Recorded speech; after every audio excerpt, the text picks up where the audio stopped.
The consumption of junk food has expanded at a rapid pace during the past half-century, and the consequence of convenience has been the rapid expansion of the nation's collective waistline. Junk foods dominate the grocery store aisles, are served every day in school lunchrooms and, in the form of fast food junk, crowd every major intersection. Eating junk foods on a regular basis, as most of us do, causes weight gain, and for 1 in 5 Americans, obesity, a major health concern, though no one seems to be sounding the alarm. As far as I'm concerned, the television may be the single greatest invention in all the history of mankind. Just imagine life without it.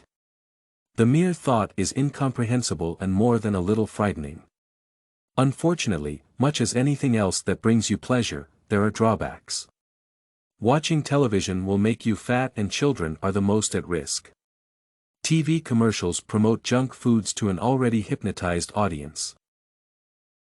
Commercials promoting foods often misrepresent their products to impressionable children, as well as adults, regarding the product's nutritional values, or lack of. There remains a strong association between obesity, regardless of age, and the amount of time spent watching television. The widespread problem, known as the couch potato syndrome, is considered to be the result of consuming large amounts of snack foods which are high in calories and fat content while watching television. Essentially, it's the result when enticement meets boredom and inactivity. As children watch their favorite shows, they are attracted by junk food, then proceed to the kitchen, an endless cycle enabling what has become an epidemic of obese children.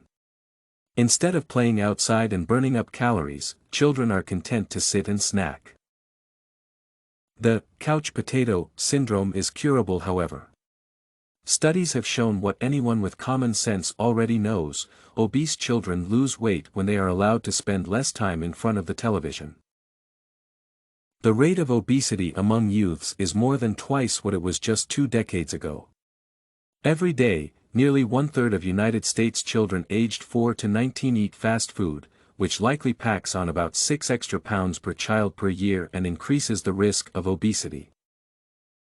Some schools are attempting to wean its kids off junk foods by removing candy and soda machines, in addition to providing meals that nourish the body, not just satisfy the appetite. However, this is the exception, not the rule. Junk foods remain in the majority of schools for economic reasons. Parents are allowing their school systems to choose financial considerations ahead of the children's health. The students may be junk food junkies, but the schools are hooked, too, increasingly dependent on the revenue that soda and candy machines bring in each year. Obesity initiates much more than just public humiliation, which itself is very harmful, usually causing serious psychological damage that lasts a lifetime. The physical detriments of obesity are even more severe. The condition dramatically lowers life expectancy and the quality of life. The obese suffer a greater number of illnesses, problems in bones and joints and the back region, and are more lethargic than those who are not. Obesity is the root of many varied and dangerous health consequences, linked with at least 30 adverse health conditions.